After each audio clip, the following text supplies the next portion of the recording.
Hello and welcome to the very first edition of the Davos View, our daily bulletin that we will bring to you during the course of this week from the annual meeting of the World Economic Forum. Today is day one of the annual meeting for Davos 2025, January 20th. Donald Trump's inauguration, all eyes on that event, the White House. And Trump's second presidency is going to be a watershed moment, not just for the US, but the world as we know it. In fact, it's top of mind for many people who we met here at Davos, and we will be bringing you some of the top voices over the course of the bulletin this evening. But let's begin with a big voice from the world of artificial intelligence.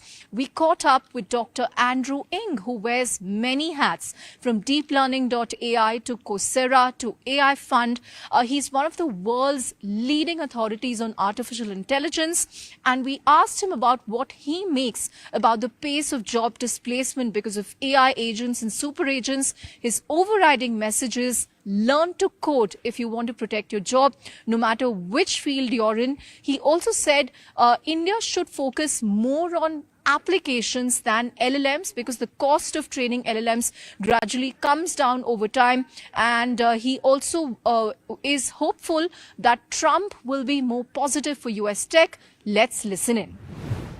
Should people really learn to code anymore? Because there's one view that why should you learn to code anymore? You can just, key in a prompt and you automatically get whatever program you want.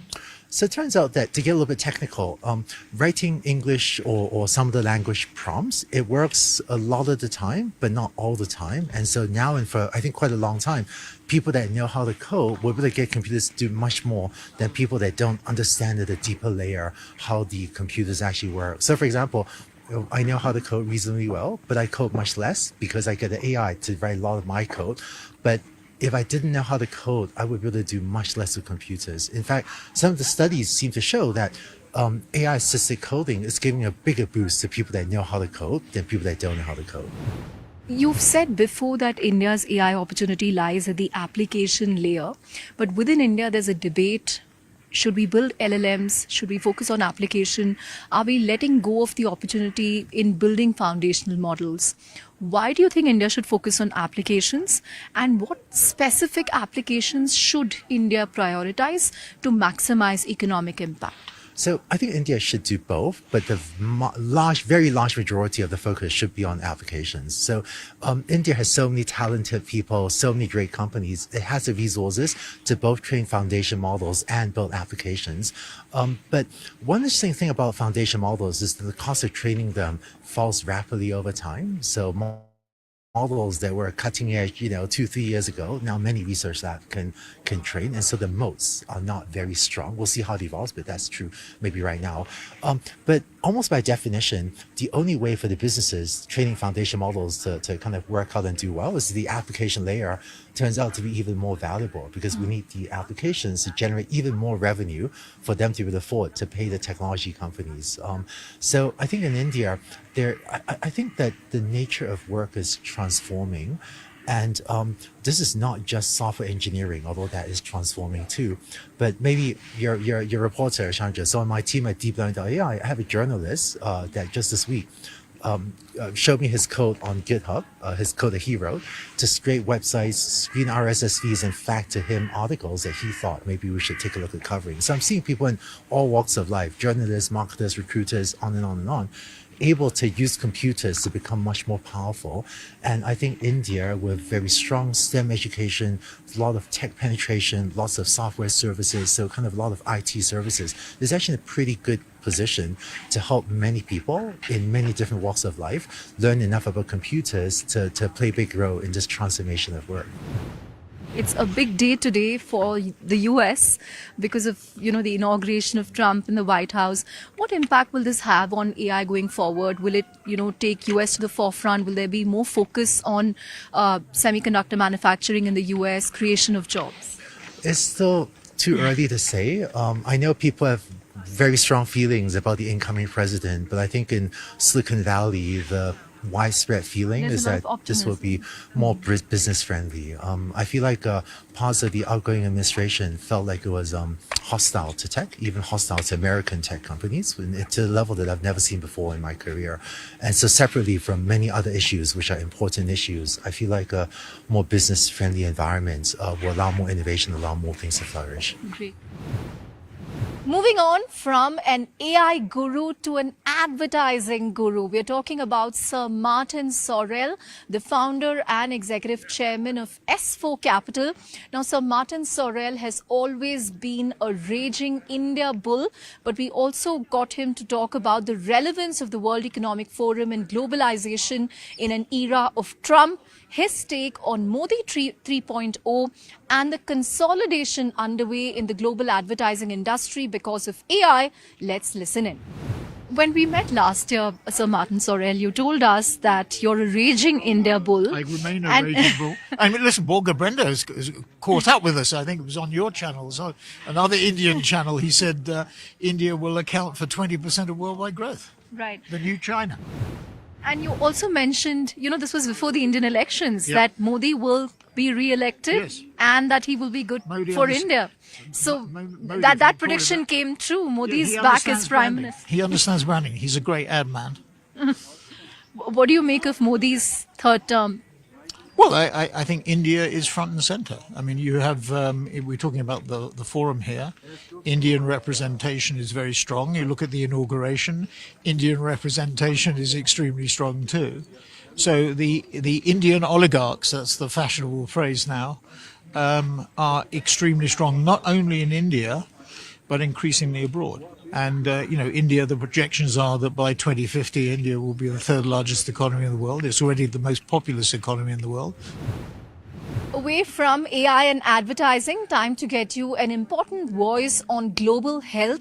We had the opportunity to speak to Dr. Shyam Bishen, who leads WEP's Center for Health and Healthcare. He's also a member of the Executive Committee of the World Economic Forum. We asked him about how the world should prepare for the next pandemic, how India's Ayushman Bharat mission can be exported to the world, and his take on the Don't Die movement by Brian Johnson. He had an interesting take. He said, living healthily is more important than longevity. Let's listen in.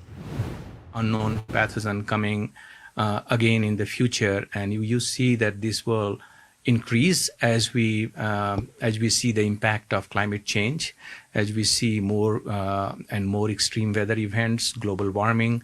I think new pathogens, new viruses will become a part of our living on this planet, and we want to make sure that the healthcare systems are well prepared for that. We don't want nations to hoard data. We don't want a private company to hoard data. And for that, we need to build a global system for intelligence. We need to build a global disease intelligence system. If these anti-aging movements are gaining ground, there's a famous person called Brian Johnson, an entrepreneur turned person of the Don't Die movement, who talks about, plasma therapy and taking over, 50 supplements a day to reverse the aging process. Do you subscribe to these things? Do you think it can really work? What's your view? Yeah, these are early days. These are early days in that area when we talk about longevity, when we talk about healthy lifespan. In my mind, a healthy lifespan is more important than longevity. Right. I don't want to live to be 200 years old, but 100 of that years I'm diseased. Yeah. So I think we want to avoid diseases, and for that, prevention is the key. We do focus on health and wellness, where we are looking at how do we make sure that we use food as medicine, basically. We use food to prevent things, so we use other things, lifestyle, exercise, and other things to prevent diseases, Obesity, for example, is a huge curse. It's growing very fast. Almost half of the US population, somewhere between 40 to 50%, is obese. More than 60% people are overweight. And this is not just a developed world problem. It's happening in India, it's happening in China, it's happening in Middle East, in many parts of the world. How do we make sure that people are aware, to avoid this? Some of it is genetic. and it's difficult, but people can still take measures by eating more nutritious food, by eating food that's healthy, and also exercise. So I think the lifestyle changes are more important than looking at something that's more shiny, with whether it's plasma therapy or it's a gene therapy. I think they have their place, and they will over time will be tested more and more, and some of it will be valid and applied, but some of it will not be used, and it will disappear. But to me, it seems like making lifestyle changes. I mentioned obesity. The second one in my mind is tobacco control. Yeah. So tobacco, smoking causes many diseases, from cancer to cardiovascular and other diseases. I think that's I would say the second biggest cause of disease death. Our next voice on the show is from the world of insurance. We're talking about Bajaj Allianz General Insurance, one of the top companies in India. We spoke to its MD and CEO Tapan Singhal, who for the first time spoke about its impending breakup with Allianz. He said that Bajaj Allianz is very formidable now and can weather any turbulence.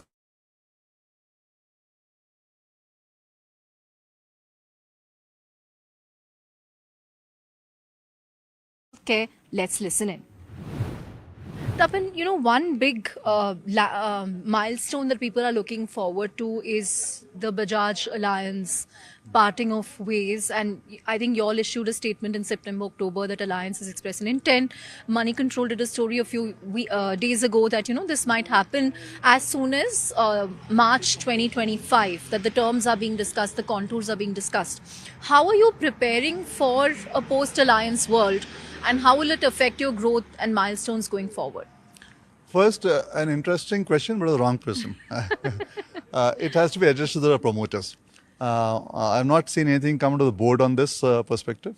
So I don't think I'm the right person who can give an answer to this question of yours. But then let's come to the second part of the question in terms of the company's strength. If you look at Bajaj Allianz today, it has close to 15 crore customers all put together. If I look at last year's figure, I think the number of policies issued was one of the highest in the Indian market. About 3 crore 16 lakh policies got issued. If I look at all the parameters, be it the grievance ratio, be it the distribution strength, now it has one of the largest distribution strength. If you see, it has over 240 banks as its partner. It has nearly every OEM, every motor dealer in the Indian market as its partner. It has close to 100,000 POS and tied agents working on that. So essentially It's a massive company if you look at it and put all with the or without Alliance. So that I said I'm the wrong person to answer. But if you look at the company's strength, when a company reaches this critical mass, in terms of its size, in terms of its balance sheet, in terms of solvency it has, in terms of the amount of customers it has and distribution network it has, then that company can withstand any kind of turbulent shocks, be it in the market, be it in any part of it. So that I don't think is a worry. Back home, the big event that everyone is looking forward to is the budget on February 1st. And one of the big contentions, at least in the healthcare space, is, the 18% GST on healthcare. There was expectation that in the recent GST Council that would be rationalized, but that didn't happen. What are your own expectations on that respect in terms of the health insurance, being rationalized? See, let's look at health insurance. First, let's understand, is it necessary for every citizen of India? And the answer is yes, because all the data points show that people who are not insured, quite a few of them go below poverty line because they're not able to afford healthcare. That's a reality. And if I put the data points together, it's about 10 crore Indians going below poverty line every year. So some protection has to be there, health insurance or from the government or from the trust, something has to be there. That's very, very critical. Now, if I look at the health insurance portfolio from the industry perspective, if I look at the retail health portfolio, it has a combined ratio of about 120%, which means that for every 100 rupees of premium that the industry takes, the outgo is close to 120. The 20 is the outgo on the underwriting basis for the industry. Now, what are the parameters which work on this premium? One is the insurance company takes premium, pays claims. Then the second part is the running cost of the insurance company. Third part is GST, which the government takes. Fourth part is the hospital amount, which goes in form of claims. If you want to make an affordable health insurance for all, all parameters have to be looked into. This is very clear. 18% GST, which goes as taxation to the government in terms of the health insurance that a person is paying for. If we feel that everybody has to be insured, that has to be rationalized. That has to be looked into. There's no doubt about that. Second is the hospital part. There has to be a regulator for hospitals. We have seen that the arbitrary pricing at times that hospitals creates. Now, who pays for it? In the end, the premium moves up and down depending on what the claim outgo is, So there has to be a regulator for the hospital. So that is something which should be there. And third, the insurance companies have to deliver on the promises made at the best of their abilities. Only then the nation can have an amazing healthcare provision should be there. So I think all parameters have to work into. The rationalization has to take place. And with that, we come to the end of this edition of the Davos View. But stay tuned all week. We're going to get you some great voices from India and around the world at the intersection of policy, business and technology.